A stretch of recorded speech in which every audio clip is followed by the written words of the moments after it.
Bonjour chers frères et sœurs en Christ. Bonjour chers frères et sœurs croyants en Dieu. À travers cette vidéo, je veux faire le commentaire de cette parole du Seigneur Jésus-Christ qui dit que celui qui aime son père ou sa mère plus que lui n'est pas digne de lui. Que celui qui aime son enfant plus que lui n'est pas digne de lui. Celui qui aime sa personne plus que lui n'est pas digne de lui. Il veut que notre amour parte d'abord de lui. Alors, certains qui ne vont pas comprendre ça vont dire, mais ça, ce sont des paroles prétentieuses. Comment Jésus-Christ peut nous demander de l'aimer plus que nos enfants, de l'aimer plus que nous-mêmes, de l'aimer plus que nos parents, de l'aimer plus que notre famille? Celui qui dit que c'est de la prétention, qu'il sache déjà qu'il est rentré dans le blasphème. Pourquoi Jésus a dit ça? Mais parce que Jésus est la parole éternelle de Dieu à partir de laquelle tout a été créé. Jésus-Christ, c'est la parole éternelle de Dieu qui crée, parce que Dieu crée par sa parole. Mais comment toi, tu veux t'aimer plus que celui qui t'a créé? Voilà le problème. Et quand il t'a créé là, il t'a fait quoi? Il t'a fait être humain. C'est-à-dire quelqu'un qui a son image. Parce que l'être humain est à l'image de Dieu.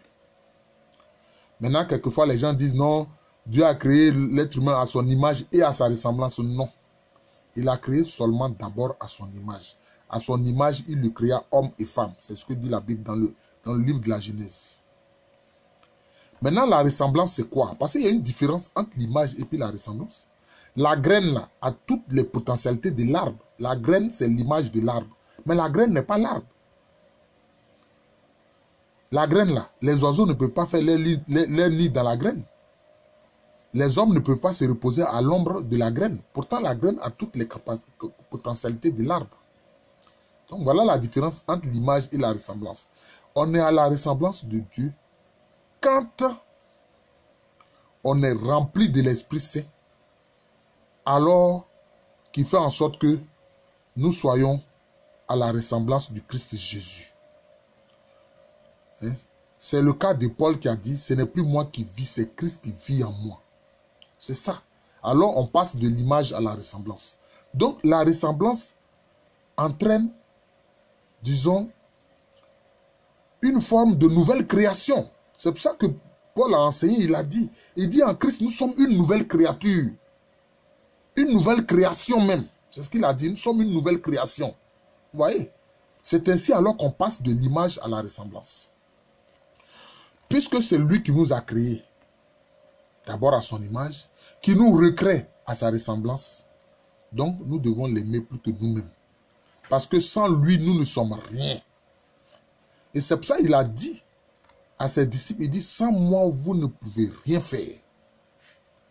On devrait même dire que sans moi, vous n'êtes rien. C'est ça.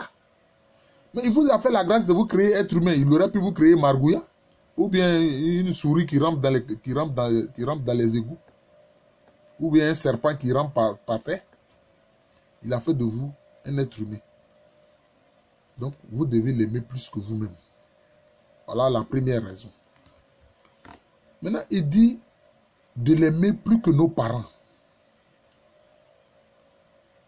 Mais quand nos parents avaient des rapports intimes, là, est-ce qu'ils savaient qu'un être humain allait surgir de cela? Ils ne savaient pas. C'est Dieu qui a décidé de cela. Et puis c'est Dieu qui a fait de nos parents là, des êtres humains. Voilà. C'est cela. Et tout ce que nous possédons, que ce soit notre famille, que ce soit nos enfants, que ce soit nos parents, c'est par la grâce de Dieu que nous obtenons cela.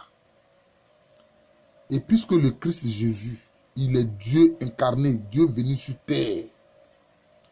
Parce que le problème de beaucoup de gens qui se disent croyants en Dieu, ils refusent l'incarnation. Ils se disent, mais comment ce Dieu, Dieu tout-puissant, que même l'univers ne peut pas contenir. C'est lui qui est devenu cet être humain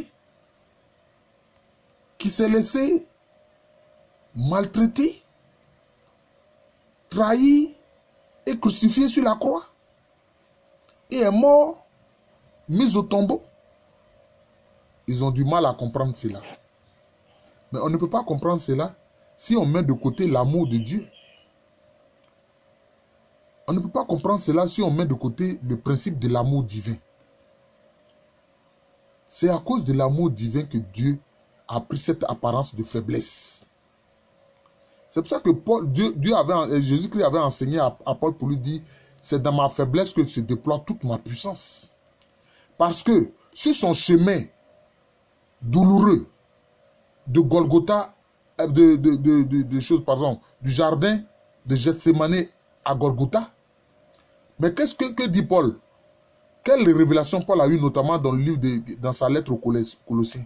Il dit Jésus-Christ a entraîné en ce moment-là dans son cortège les puissances, les dominations, les principautés et les a livrées en spectacle. C'est Paul qui a eu cette révélation.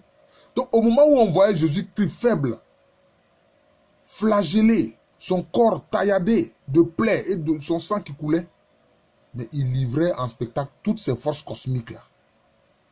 Il livrait en spectacle toutes ces forces cosmiques, ses principautés, ses dominations, etc. Il les livrait en spectacle. Et toutes les forces des ténèbres étaient livrées en spectacle. Voilà. C'est ça. Et puisque c'est par sa grâce que nous obtenons tout, les biens matériels, notre famille, nos parents, nos amitiés et tout ce que nous possédons, notre intelligence, notre voix, la santé du corps, la pureté de l'esprit, la sainteté de l'âme, tout ça nous obtenons cela du Seigneur Jésus-Christ, qui est Dieu incarné. Alors, nous ne pouvons que l'aimer lui d'abord. Mais ce qu'il nous demande, il ne nous demande pas de ne pas aimer nos parents. Il ne nous demande pas de ne pas nous aimer nous-mêmes. Puisqu'il dit, aime ton prochain comme toi-même. Dieu ne se contredit pas dans sa parole, mais seulement, ce que nous devons comprendre, c'est que notre amour pour les autres, notre amour pour nous-mêmes, doit passer par le tamis de l'amour pour le Christ. Vous savez ce que c'est qu'un tamis, non? Voilà. C'est-à-dire que ça doit passer par Jésus-Christ. C'est à travers Jésus-Christ que nous devons nous aimer. C'est à travers Jésus-Christ que nous devons aimer nos parents. C'est à travers Jésus-Christ que nous devons aimer nos enfants. C'est à travers Jésus-Christ que nous devons aimer nos amis. C'est à travers Jésus-Christ que nous devons aimer les autres. Tout doit passer par lui. Parce que la création, c'est lui qui l'a créé et il l'a créé pour lui-même. Tout a été fait pour lui et par lui. C'est ça. C'est ça. Donc c'est une parole profonde que le Christ nous donne. C'est pour ça que Dieu a mis Abraham à l'épreuve. Abraham, lui et sa femme Sarah qui ont cherché si longtemps un enfant. Quand ils obtiennent Isaac. Dieu dit sacrifie cet enfant-là. Pourquoi? Les Juifs, ils appellent ça la ligature d'Isaac. Parce que Isaac a été lié. Mis sur l'autel. Mais finalement, il n'a pas été sacrifié. Mais nous, les chrétiens, on dit le sacrifice d'Isaac. Non, c'est sa ligature. Sur ce plan-là, les Juifs ont raison, c'est sa ligature. Finalement, il n'avait pas été sacrifié. Mais Dieu a dit à Abraham, je vois que vraiment, tu as la foi et que tu m'obéis. Parce que tu comprends que j'ai le pouvoir de ressusciter ton fils même s'il meurt. Et que c'est grâce à moi que tu as eu ton fils Isaac. Vous voyez? Donc, à partir de ce moment-là, Abraham a compris. Il a fait une autre découverte de la face de Dieu. Il a dit, ah, je vois que Dieu, il a le pouvoir de ressusciter les morts. Même si je perds quelque chose, il a le pouvoir de me le redonner et plus. C'est ce que Job aussi va découvrir. Quand le diable va prendre ses biens et des membres de sa famille, Dieu va lui redonner tout cela et même plus. Alors Job va dire, j'avais entendu parler de toi, mais maintenant mes yeux t'ont vu. Donc, connaître Dieu là, c'est très important. Voir Dieu, c'est très important. C'est pour ça que Jésus a dit, heureux les cœurs purs, ils verront Dieu. Heureux les cœurs purs, ils verront Dieu. C'est très important. Le mystère de Dieu. Il y a des gens qui courent après les mystères des secrets de Dieu. Oh, les frères. Le mystère de Dieu, le secret de Dieu, c'est dans la personne de Jésus-Christ. C'est dans le Christ Jésus. Et malheureusement, pour beaucoup, quand on leur parle de Jésus-Christ, ils s'énervent. Mais ça, c'est des comportements qui viennent du démon. C'est des comportements qui viennent du démon. Ils ne se rendent pas compte que leur esprit est embourbé dans les mains du démon. Parce que ce nom-là les énerve. Mais comment quelqu'un qui vous parle de l'amour, vous vous énervez? Pourquoi? Ils ne veulent même pas entendre le nom de Jésus. Ils veulent qu'on parle de Dieu, mais pas de Jésus. Dieu, là, il a un nom. Dieu, il a un nom. Il a un nom. Quand il est venu pour sauver les hommes, là, sur la croix, là, son nom, là, c'est Jésus. C'est-à-dire Dieu qui sauve. Voilà. Je vous remercie. Je suis le frère Jean de l'amour de Jésus. C'est mon nom spirituel. Et à l'état civil, je suis le professeur Alokwame René. Je vois des gens qui disent, mais comment toi, un professeur d'université comme ça, tu parles de Jésus et que ça, ce sont des affabulations. Ils me font rire. Je dis, mais, oh, vraiment, c'est pas la peine. Quand quelqu'un n'a pas la foi, c'est pas la peine.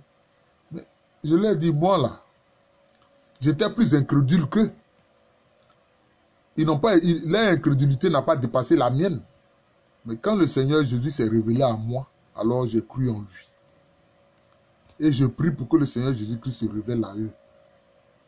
Je suis un intellectuel. Je suis un intellectuel. J'ai obtenu le diplôme le plus élevé qu'on puisse obtenir dans les universités. J'ai un doctorat de 3e cycle et j'ai un doctorat d'État.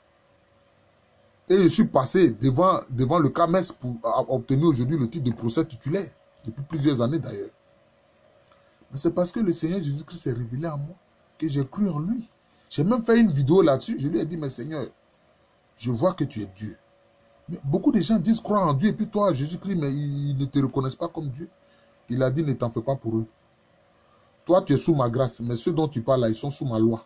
Même s'ils parlent de Dieu, Dieu, mais ils sont sous ma loi. Qu'ils le sachent ou qu'ils ne le sachent pas, ils sont sous ma loi. Mais toi qui crois en moi, Jésus-Christ, là, qui a pris ta vie pour la remettre entre les mains, là, toi, tu es sous ma grâce. Merci encore, chers frères. Donc, je suis le professeur Alokwame René. Je vous souhaite une excellente journée et je vous souhaite aussi la paix du Christ.